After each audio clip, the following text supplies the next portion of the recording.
Dear students, Assalamu alaikum. Today we are going to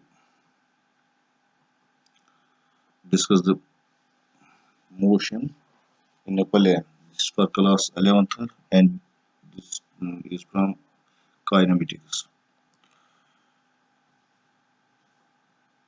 So, what is motion in a plane? As you know that if you take your room, you will see that there are three planes: XY plane, YZ plane, and ZX plane. The walls and the floor represent the plane. So if you take opposite walls, they are same plane, and the floor and the ceiling is the same plane. So in your room, there are only three planes. One is XY plane, YZ plane, and ZX plane. So similarly, if you take the page of your notebook, that is also a plane that has X and Y axis. So that is XY plane. So if a body is moving on this plane,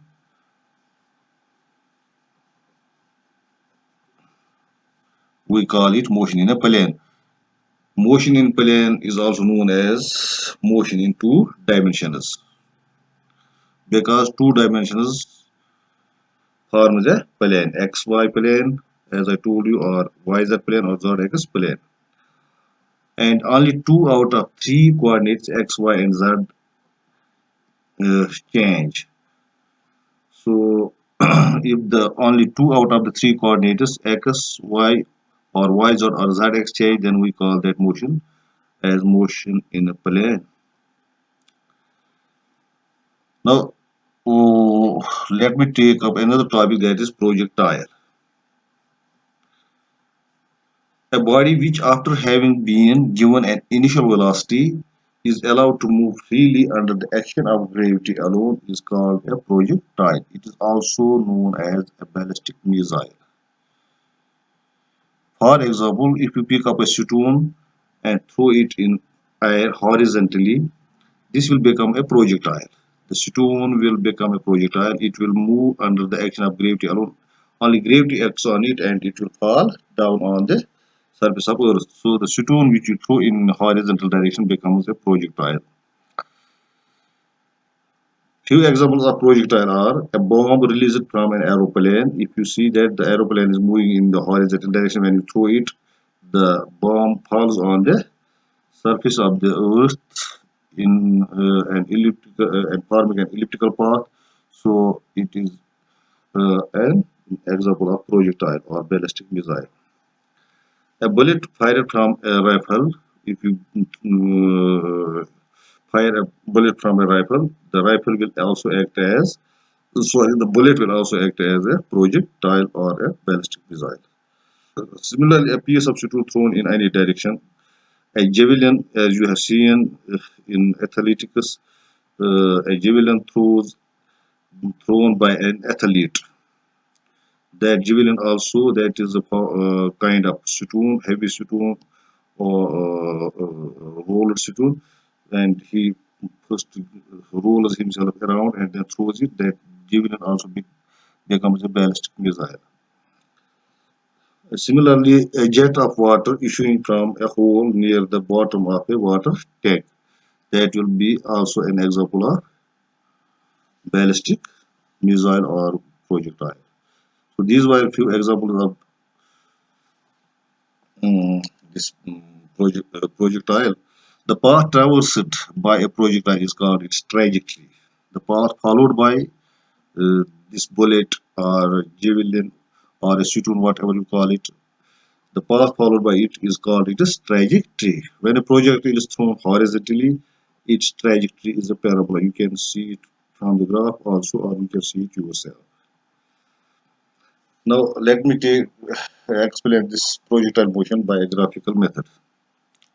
Suppose that a body, or whatever you call it, now we call it a projectile or a ballistic missile, is projected or it is thrown in the horizontal direction from point A. As you can see from the fig, it is thrown from point A. So from here we throw a projectile in the horizontal direction with a uniform velocity, say u is equal to 4 meter per second. If we suppose that we have given it a velocity of 4 meter per second from the top of the tower, the projectile or this stone is thrown from the top of a tower, as you can see, and the height of the tower is h. So what we do, we take a body, maybe stone, whatever it is in our hand, and project it in the horizontal direction or throw it in the horizontal direction from the top of a tower, and the height of the tower is h, and we give an initial velocity of 4 meter per second to it, for instance. So what will happen, as soon as the body is released, it is under the action of two things. It is under the action of two things. Number one, uniform velocity u in the horizontal direction which we have given it, that is u is equal to 4 meter per second. That is the velocity which we have given it. And number two, acceleration due to gravity. So it is under the action of, as soon as the body is released, as soon as this piece of stone is released from our hands, it is under the action of two things. One is uniform velocity which we have given it, that is u is equal to 4 meter per second, but in the horizontal direction. And the other one is an acceleration due to gravity, g, in the downward vertical direction. So our uniform velocity u tries to take it in the horizontal direction, and then there is another thing acting on the body, that is acceleration due to gravity, and it wants to bring it on the surface of the earth in the vertical direction. Let A1, A2 and A3 are the positions of the body projectile after 1, 2 and 3 seconds, but in the horizontal direction AX. Then using the formula distance is equal to velocity into time, you may know that velocity is equal to distance by time, so distance will be equal to velocity into time. X1, the distance traveled by the body after first second, that is x1 is equal to AA1 will be equal to u into t1 will be equal to 4 into 1, that's 4 meters. So the distance traveled by the body by the projectile in first second is 4 meters. Similarly, the distance traveled by the body in the second, in the in 2 seconds will be x2 is equal to ae2, that will be equal to u into t2, that will be equal to 4 into 2, that is 8 meters.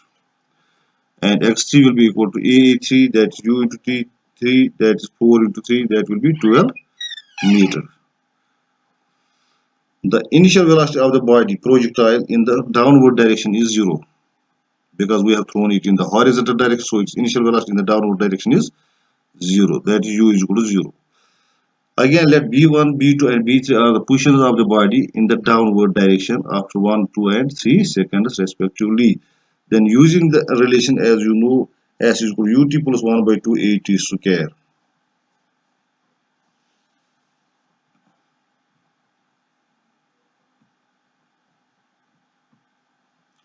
We get y1 is equal to AB1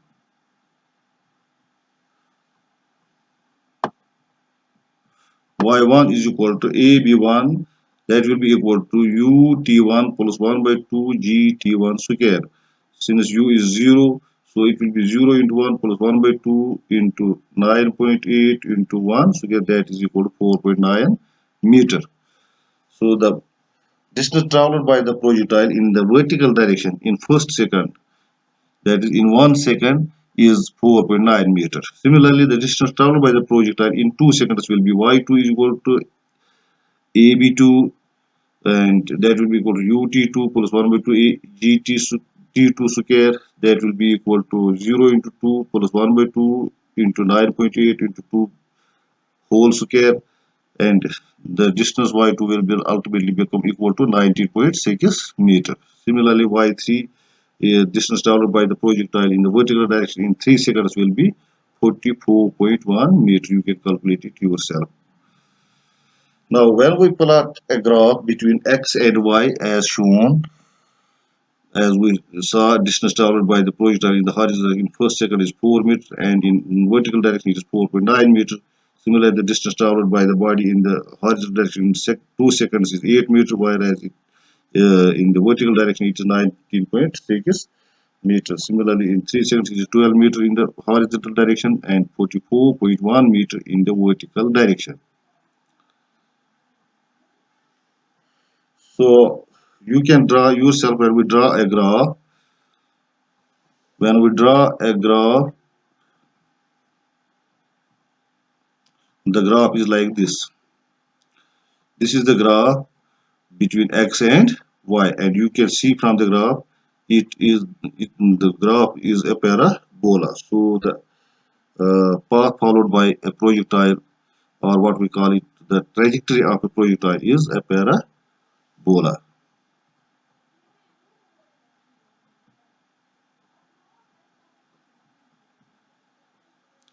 Now, analytical method. This was a graphical method, and by the graphical method we proved that the trajectory of a projectile is a parabola.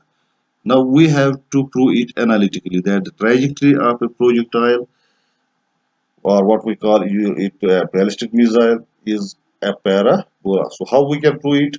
You might have read in class 10th about the quadratic equations, and when we draw the graph of the quadratic equation, it is a parabola. So what we have to prove? We have to prove the relation between x and y. Relation between x and y is a quadratic relation, is a quadratic equation. If we prove that, then we know that the graph of that equation will be a parabola. So simply we have to prove the relation between x and y, and that must be a quadratic equation. Suppose that a body is thrown horizontally with a uniform velocity u meter per second. Let x be the horizontal distance traveled by the body under the action of uniform velocity u in time t. Then using distance is equal to velocity into time, we get x is equal to ut, which implies t will be equal to x by u. Distance is equal to velocity into time. So distance is x, velocity is u, and time is t. So x will be equal to ut, which implies t will be equal to x by u. Let us denote this by equation first. Now, if y is the vertical distance traveled by the body under the action of gravity g in time t, then using s is equal to ut plus 1 by 2 at square, we get y is equal to ut plus 1 by 2 gt square. In the downward direction, u is 0 because u is the velocity which we have given it in the horizontal direction. So initial velocity in the downward direction is 0. This implies y will be equal to 0 into t plus 1 by 2 gt square, or y will be equal to 1 by 2 gt square. And let us denote this relation, this equation, by equation 2. Now when we substitute the value of t from equation first in equation 2, we get y1 is equal to ab1 is equal to ut1 plus 1 by 2 gt1 square, which implies, so sorry, we have to set up from here. When we substitute equation first in equation second, we get y will be equal to 1 by 2 gx by u whole square, which gives y is equal to 1 by 2 gx square by u square, or this implies x square is equal to 2 u square y by g. Now this implies x square will be equal to ky, where k is equal to 2 u square by g, because 2 is constant, u square is constant, u is the initial velocity which we have given it. It may be 4 meter, 3 meter, whatever it may be, but it will be a constant velocity which we have given it. And g is acceleration due to gravity, that is 9.8 meters per second. So that's also constant. When we multiply different constants, we again get a constant. So x square will be equal to k, while k is equal to 2u square by g. So equation 3, what you see this is the equation of this is the quadratic equation, so it is the equation of parabola. So this was the analytical proof that the trajectory of a projectile is a parabola. So these two things we have to prove. We graphically proved it and we analytically proved it. Analytically, what we have to do, we have to prove that the equation, the relation between x and y is the quadratic equation, and uh, which is an equation of parabola. Now, resultant velocity of projectile. Let us find the resultant velocity of projectile. Since the projectile has two components of velocity, one is in the horizontal direction which we have given it, and the other is in the vertical direction. But what will be the resultant velocity of the projectile? Let q be the position of the projectile after t seconds. Using the relation v minus u is equal to at, since u is equal to 0 in the vertical direction, so therefore v minus u is equal to gt, which applies v minus 0 is equal to gt, which applies v is equal to gt. So the velocity of the body in horizontal direction is equal to u, and the velocity of the body in the vertical direction v is equal to gt.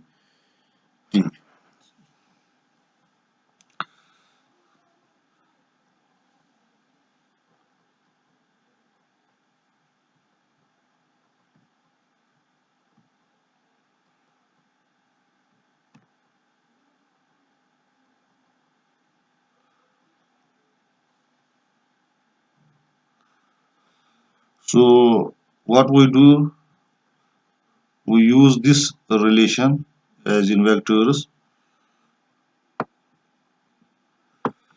Using the relation r is equal to under root of a square plus b square plus 2ab cos theta, where a and b are two vectors and r is the resultant of the two vectors. We use this relation to find the resultant velocity of the projectile. So rv